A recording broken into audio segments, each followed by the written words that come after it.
Hello ফেসবুকের ভাই বোনেরা সবাই কেমন আছেন? আসসালামু আলাইকুম। আমি আলহামদুলিল্লাহ ভালো আছি। তো আজকেও আমি সাজনা ভাজি করব। সাজনা ভাজি না আসলে সাজনা পাতা ভাজি করব। আপনারা হয়তো বলবেন আপনি কি প্রায়ই সাজনা পাতা ভাজি খান? হ্যাঁ, আমি প্রায়ই সাজনা পাতা ভাজি খাই। আর এ সময়টায় খাই কারণ সবসময় তো চাইলেও পাওয়া যায় না। কারণ সাজনা পাতা যদি আগেই ভাঙা হয় তাহলে সে গাছে সাজনা আসবে না। এইজন্য এই সিজনে আমি সাজনা পাতাটা খাই কারণ এখন সাজনা কাটার জন্য সাজনার ডালই কাটে ফেলা হয়। আর এ সময় সাজনা পাতা সংগ্রহ করে আমি ভাজি খাই। কারণ সাজনা পাতায় অনেক পুষ্টিগুণে ভরপুর। আর আমি অসুস্থ যার কারণে আমাকে ডাক্তারও সাজেস্ট করেছে যে সাজনা পাতা খেতে হবে। আর তখন থেকে আমি সাজনা পাতা ভাজি খাই। আসলে সাজনা পাতা ভাজিটা অনেক মজার। যারা খায়নি তারা বুঝবেন না। আর যারা খেয়েছেন তারা বুঝবেন যে কতটা মজার। আমি আমার মাটির পাতিলে চালটা দিয়ে দেই আর ধুয়ে নিই।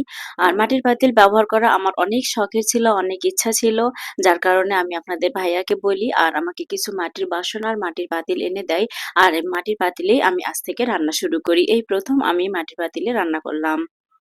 আমার যেহেতু বাসায় অনেক খড়ি আছে যার কারণেই আমি একদম রেগুলার রান্না শুরু করলাম আমার ছোট্ট রান্নাঘরে।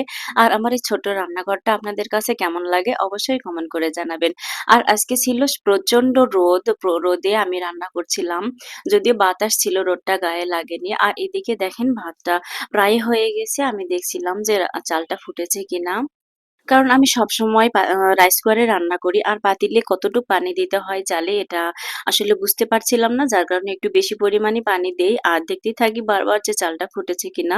তো আলহামদুলিল্লাহ আমার পানি দেওয়াটা ঠিক হয়েছিল। একদম ভাতটা খুব ভালোভাবে হয়ে গেছে এবং ভাতটা ঝরঝরাও হয়েছিল। আর এদিকে আমি ভাইরাল ডিম রেসিপি করছিলাম সাজনা পাতা দিয়ে।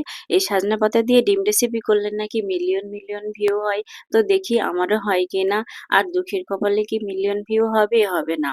এই ফেসবুকটা না কেমন জানি আমি বুঝতে পারি না। সবার সাধারণ ভিডিও, একদম অগোছালো ভিডিও ভাইরাল হয়ে যায়। আর আমি এত সুন্দরভাবে সাজিয়ে গুছিয়ে ভিডিও করি, তারপরেও আমার ভিডিওতে কোনো ভিউ নাই। তবে আপনাদের ভালোবাসা পেলে অবশ্যই আমার ভিউ বাড়বে এবং এগিয়ে যেতে পারবো। তাই সবাই একটু ভালোবাসা দিয়ে আমার পাশে থাকবেন। বেশি, বেশি লাইক, কমেন্ট, শেয়ার করে দিবেন আমার ভিডিওটা। আর আমি অনেক বাধা অতিক্রম করে অনেক ধাক্কা খাওয়ার পর জীবনে আমি এই ফেসবুকে আসছি।